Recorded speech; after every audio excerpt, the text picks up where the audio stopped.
Hello everyone, Chet Morgan here with another quick review where I review your favorite books in a quick style summary. If you are looking for a little bit more of a in-depth summary as well as some of my thoughts and feelings on the book today, check out the video in the description as well as at the end of the video. Now today I'm going to be going over How to Win Friends and Influence People by Dale Carnegie. This book is just about as old as time, as you can see, written in 1936.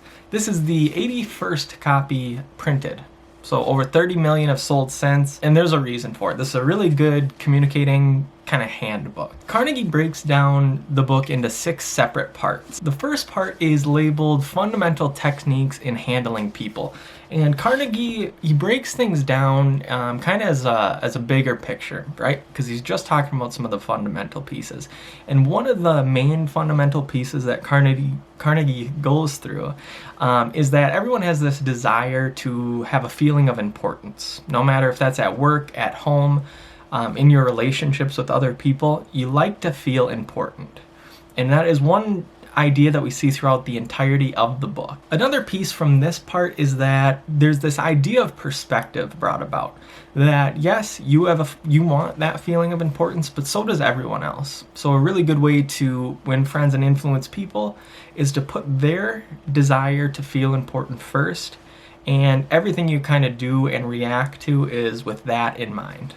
Part 2 is labeled 6 Ways to Make People Like You. Now in this chapter, or in this part of the book, Carnegie goes through specific skills that you can use in your relationships at work and at home that will make people like you. Things like listening in conversations, putting their interests first in conversation, and letting them do the talking. Basically, everyone likes to talk about themselves, and you want to kind of coax it out of them. So Carnegie goes through 6 sets of skills that you can learn, that you can work on and practice in order to get people to like you. Part 3 is 12 steps you can use to get people to understand your way of thinking. Carnegie here breaks down things like winning arguments, the idea of dramatizing some of your own ideas to make your ideas seem like entertainment, and that people will enjoy hearing them if you put them or if you sell them in a better way.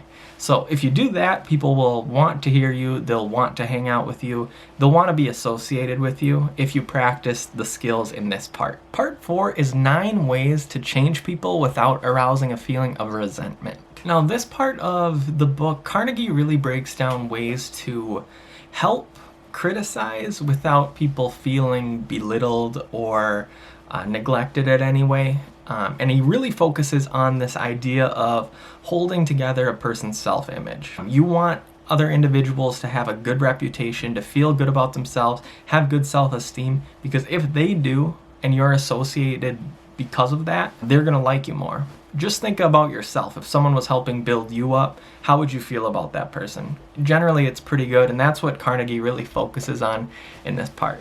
The 5th part in the book is letters or examples of these skills that Carnegie's taught in practice. So he says that the letters in the book are actually not only showing that the skills work, but they also work miracles. So businesses and companies have had not only success, but extreme success using these to win people over and influence them. The 6th part Carnegie throws in at the end is 7 rules for making your home life better.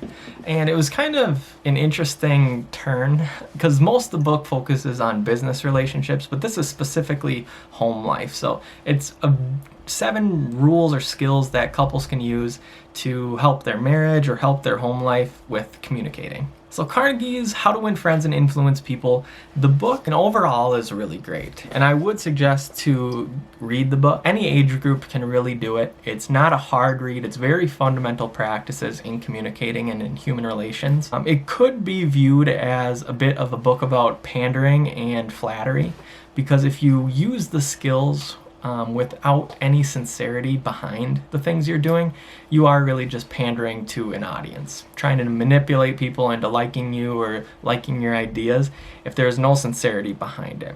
So it's something that Carnegie does touch on periodically throughout the book, but I don't think it could be stressed enough that if you do anything without sincerity, you're not going to yield the result you're looking for. Again, that's Dale Carnegie's How to Win Friends and Influence People. Thank you so much for watching this quick review. And again, if you want more of a in-depth by chapter summary and my thoughts and feelings, check out the video on the chapter by chapter that I did about the book. Thank you. Please like and please subscribe for more content.